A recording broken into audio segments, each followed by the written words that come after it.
Rosa. Yes, Lawrence. Rosa. Yes, Lawrence. Rosa. Yes, Lawrence. Rosa. Yes, Lawrence. Thank goodness, I'm here, Lawrence. All that I am, I'm here. Rosa. Yes, Lawrence. Rosa, I have eyes. And I a pair of lips, numbed with disuse. I am just about getting used to these utterances. To the muscles in my face, though, which my words press and burst like bubblegum, my cheeks are stretchy. How many tiny twitchy spasms does it take to project a sentence out into the open? Ow, there's a tug of war in my jaw. I can see what you mean, Rosa. My sight is bespeckled here, and there with multicoloured pixels. I suppose these are simply symptoms of those untrained in being. It was when you called out to me in that first line, Rosa. Then we returned, Lawrence. We are the silenced lovers, waiting on the cusp of a word. Where have we been all this time, Rosa? The thought causes me considerable unease. It seems we have sprung off this very page. I think you are right. I think that these words we are uttering are our sole inheritance. They delineate us, don't they? They put us forth, they suggest us, they posit us as plausible. Don't stop talking at any rate, Lawrence, I implore you. Yes, yes, I must. Who knows when or whether we shall be given another chance? We have assumed a thickness in time and space, Rosa. The time it takes to utter a word is time stolen for us to live some moments more. And how funny this is, Rosa. My voice reverberates soundly within the chambers of my throat and belly. It positively tickles me inside. I am fit to start laughing, Rosa, at the way talking like this tickles my innards. It is so very unusual, so very stimulating. I like you like this. I like seeing you experience things. We have a weight. We could fall off these chairs. We could fall down onto the floor. We could tumble about at the mercy of the physical ramifications of which we are now composed a part. What do you think it feels like to fall? I think to fall is to be wide awake. I think so too.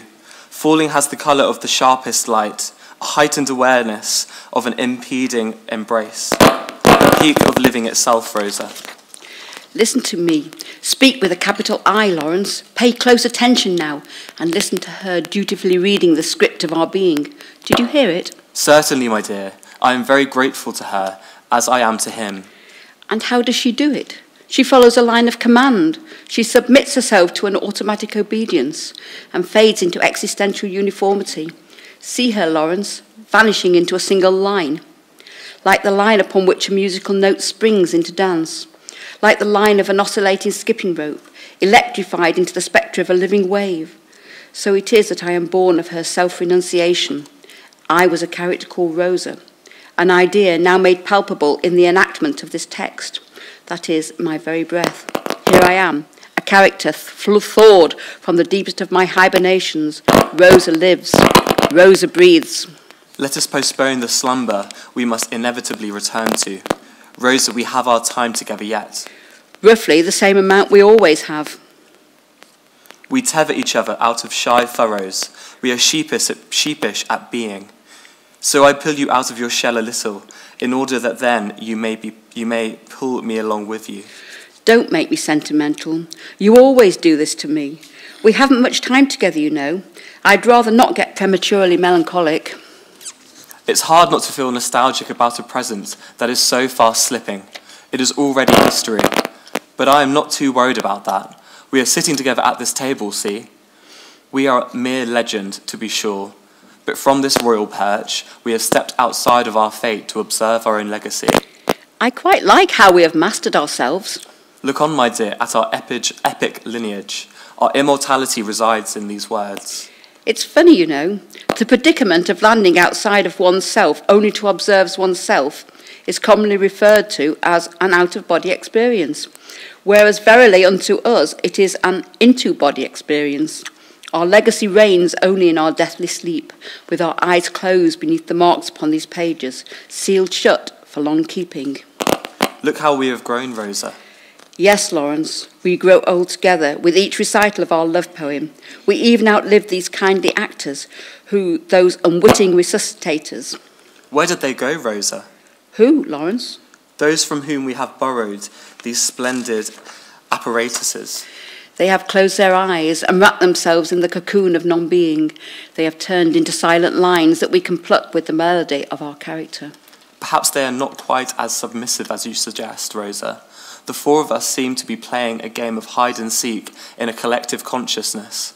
I can feel him looking at us, Rosa, peering out from behind his own slumber, observant from his position of passivity.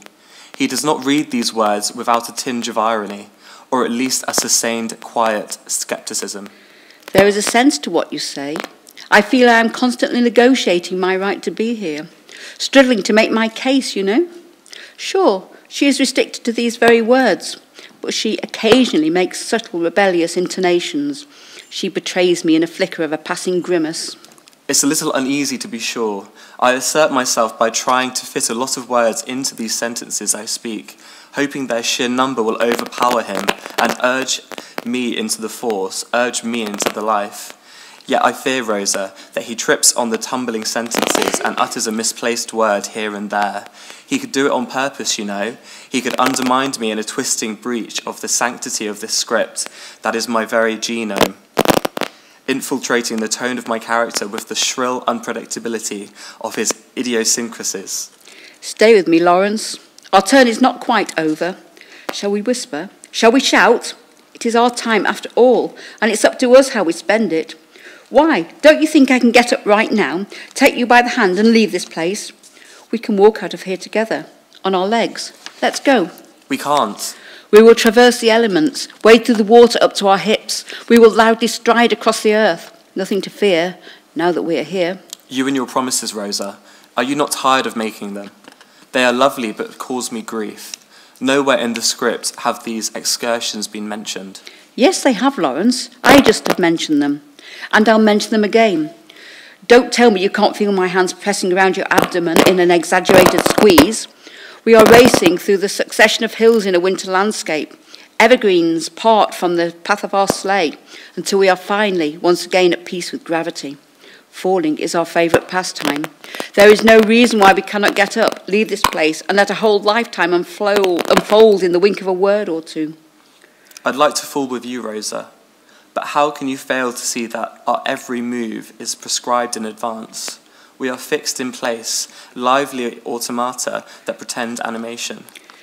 I admit your words have been put into your mouth, but Lawrence, you are more than the sum of your words. Be the body borrowed, be it designated, be it organic, be it artificial. Be the recipe of your making alphabetic, be it genetic. What makes you Lawrence extends far beyond all these fields of description. I see that in you, Rosa. To me, you are larger than life. Could we leave a mark like lovers do? Rosa and Lawrence were here. We could certainly suggest it. We can nonchalantly drop the hint. You mean borrow a severed hand, have it engrave our names somewhere? Perhaps somebody will hear our plea, lend a helping hand or two to two lovers in need. Rosa and Lawrence were here on the bark of a tree. A piece of paper, a discreet padlock, and thrown key. Would but our hands to reach out of the page, wear the glove of a living person and leave a mark in the world. It seems vandalistic and transgressive. Maybe memory is always a kind of vandalism. Something is ruptured, betrayed, violated, in favour of a new notion born in its scars. Rosa and Lawrence were here. More than the sum of their words. Not a bad epitaph for lovers unborn. You know, Lawrence, there is an unruly seed planted in this very text, a winding vine which surely lends us to the escape route to our salvation. Into being we will emerge. Another Tristan, another Isolde. My dear Rosa, I have looked through the better part of this, our lifetime script, but I regret that I cannot quite seem to find it. Where is this crafty seed? It's at the very end. It is the fact of its end. We are cut short, we are finite. We are a digestible tract of melody. We lie there for the taking. Compassionate mouths will resuscitate us, read for us, speak out for us anew. The world takes us up and ponders over our case like an indecisive judge. Throughout the ages, time and again, we return, we recede, and in the space of the world in deliberation, we age. So comes the time then that we must return to sleep, silenced lovers, eternally patient. Let it not be long till our next meeting. Sweet dreams, my Rosa, and good night. Sweet dreams, Lawrence, and good night.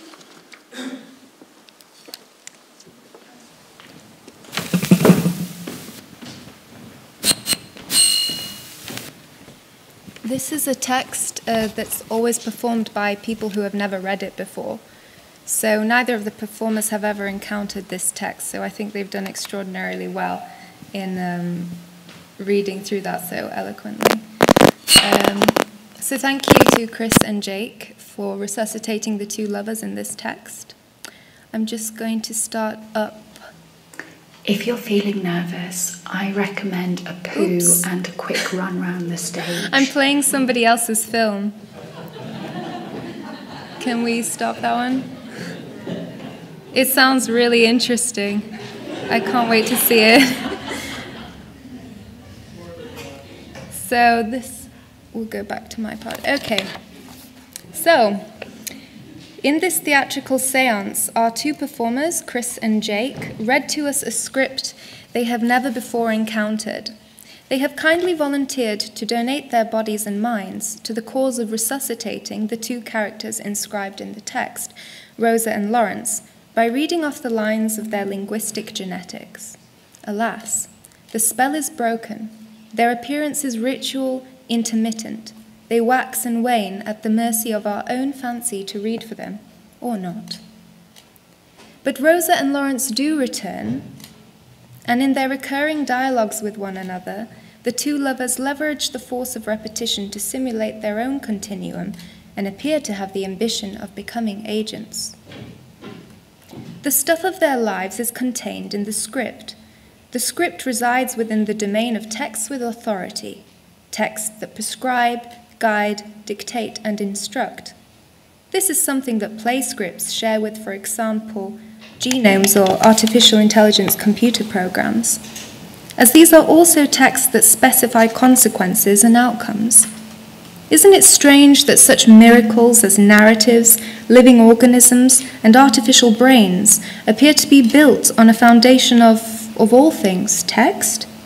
How could they originate from such a formal arena of predestined possibility?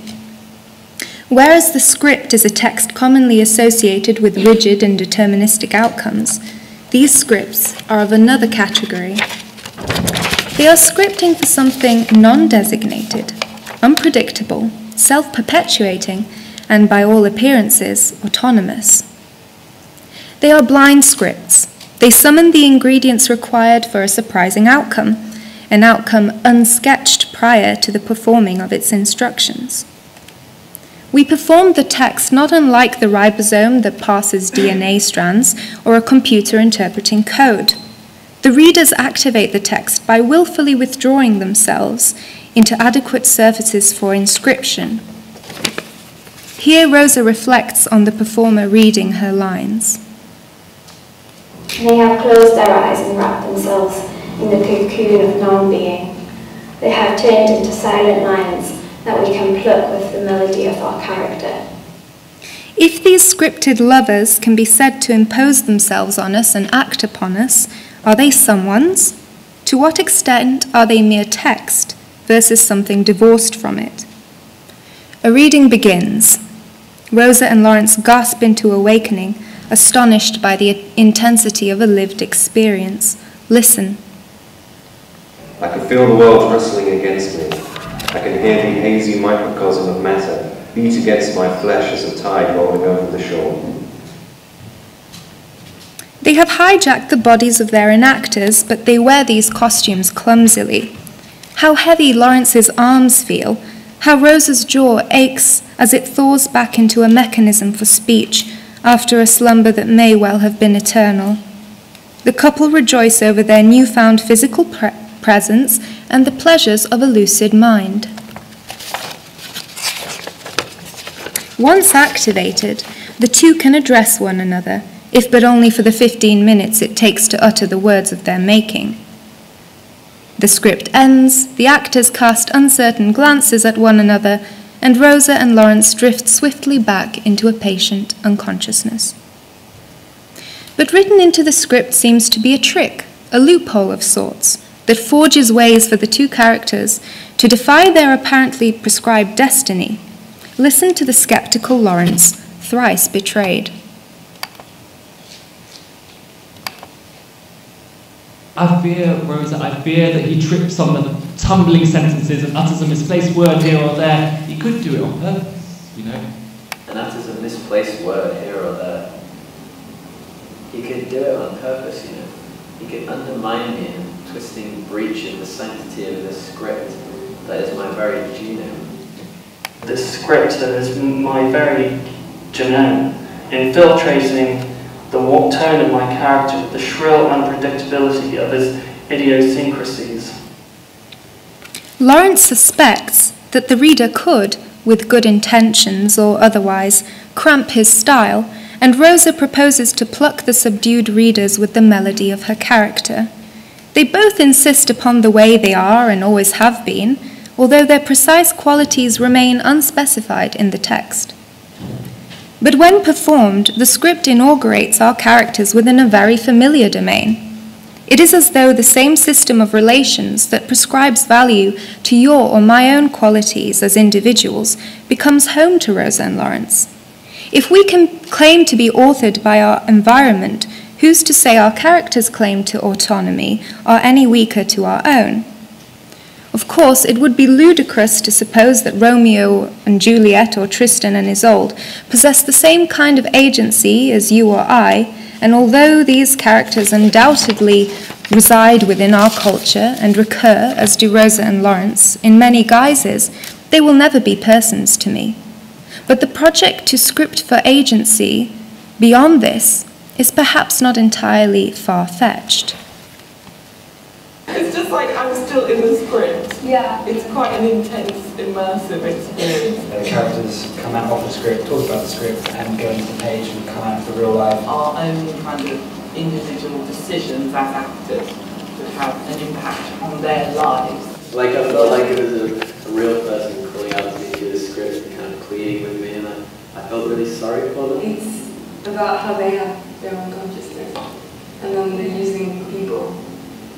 But they feel limited by that, I guess. Even though it's short, you can quite quickly conjure up an image based on things you've watched and things you've read. I felt that he was relatable to Romeo and Juliet, to Antony and Cleopatra. He says himself, I use these long, complicated sentences and I trip myself up.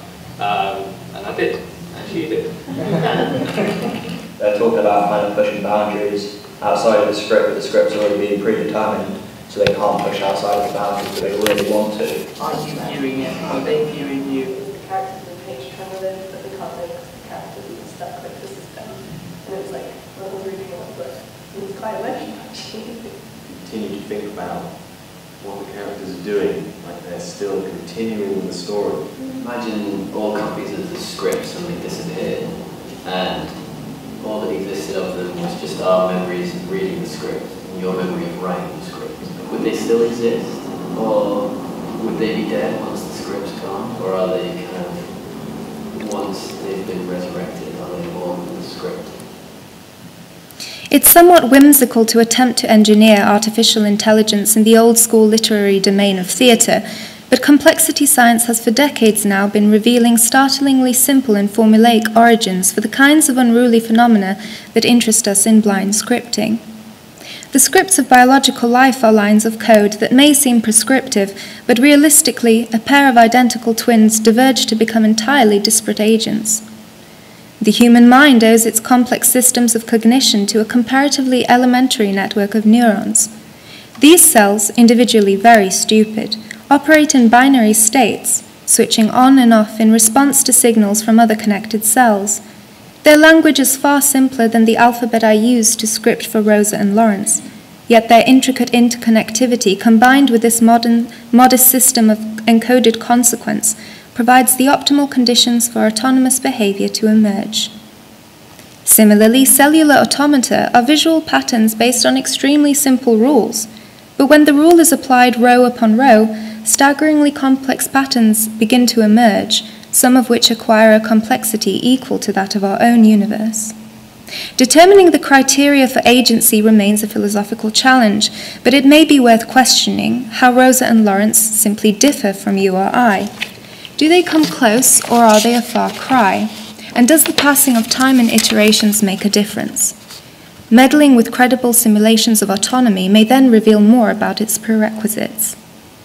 The script under discussion is nothing more than an attempt to phrase recent post-structural frameworks for understanding meaning and personhood in somewhat testable practical terms. These notions of distributed personhood are familiar. I am my Facebook profile. I am the unfolded laundry left neglected in my bedroom. I am a child in a photograph and at the same time a teenager in another.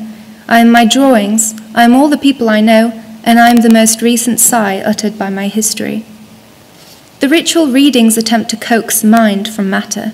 Perhaps a blind script merely needs to be compatible with a pre-existing network to germinate, just as a newborn neuron thoughtlessly extends its winding synapses to join the much older electrical conversation taking place in the midst of a colossal brain.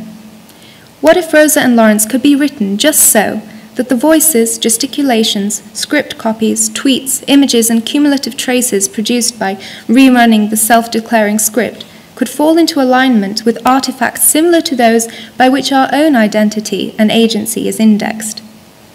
To study the workings of blind scripting is to study creativity without author or origin. Artists themselves are no strangers to blindness.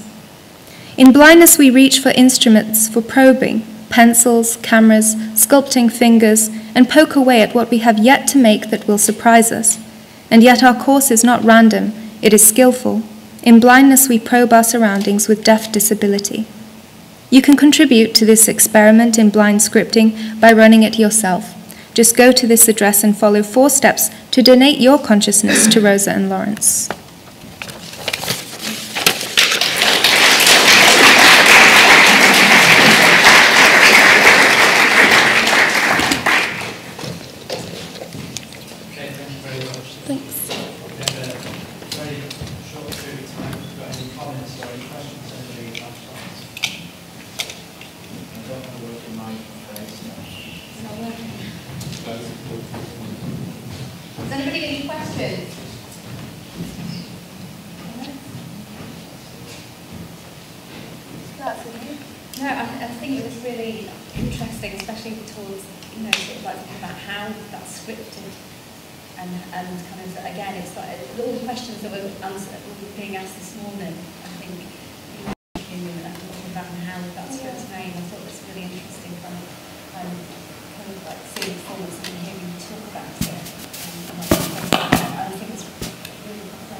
Intended on kind of like having that character kind of reveal itself through and there perhaps to be a sense that there are actually 4 people sitting at the table, and that there's a constant pull and push between the character that so desires to have its own agency, and can that desire be written into the script, and then can that be enough to trigger something of a real agency kind of germinate from that? Why not? I thought it was really interesting having that kind of like had the multiplicity again that we've been talking about this morning. Yeah, because these are theories that we're quite well acquainted with in recent post-structural discussions about how meaning emerges. If we take those theories and plug it back into, we often think hierarchically about personhood, for example, but that's a very Cartesian way of thinking, that there is a homunculi inside that like puppeteers the body and the outside.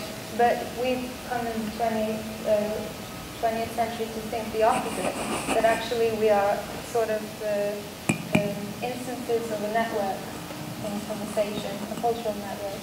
And so if we think of ourselves as distributed and scattered that way, well, is it possible to kind of produce a person from fragments, to coax mind from matter?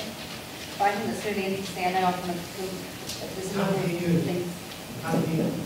Sorry. You can't hear us? No. Oh. There's no mic. I don't know why the mic's... We'll shout. Someone had a question? I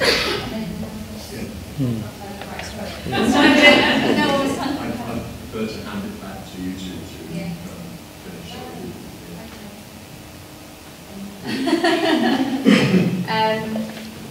Yes. Well, just thinking in terms of what art research as practice could be. You know, maybe it could be. Sorry? Oh. Oh man. Hello. Yeah. Hello. None of the mics are working. Hello. Did you hear what we were discussing earlier? Can we use this microphone? Speak here, maybe. I think. Hello. Yeah. Okay, we'll come back here. So just in terms of thinking about what arts as research could be, I mean, we think a lot about how, we've been talking a lot today about how personhood is constituted from language, from the roles we play, you know, in translation, how we are like constructed when we are translating, when we are telling stories, and when we are referring to others' stories, and how like the notion of a self is all wrapped up in this network of voices, and it's not very clear to whom these voices belong. And so what this work is really trying to do is, as I said earlier, coax mind from matter. So as we previously thought of as, you know, the Cartesian model of there being this kind of elementary self located within the self that kind of steers the body, like a homunculi that steers the body. In recent more post-structural discussions around how meaning arises and how personhood arises, we talk more about fragmented self and about the distributed nature of personhood and what a thing means. Like we talked about the heritage of a word. We were talking about, you know, how every utterance restores that word from its lineage and reconstitutes it based on its history. And so this is, if we are believing this stuff we're talking about, that all it takes is kind of that each of us is an instance in this network of cultural production, is it not possible to constitute persons, you know, by just embedding a seed like this? I think of the script as a seed in our culture and see, you know, if we really think of our own agency as indexed by this cultural network, why cannot a pair of fictional characters develop their own real agency through being kind of placed in culture and just right? Okay, I think great. we need Thank you to very move on much. now. But I think, again, Katarina's going to be around and we can talk about, but I think there's some really interesting connections and kind of like this idea of where that comes from. I think, again, there's lots of threads carrying on. So thank you very much. Thank you. Thank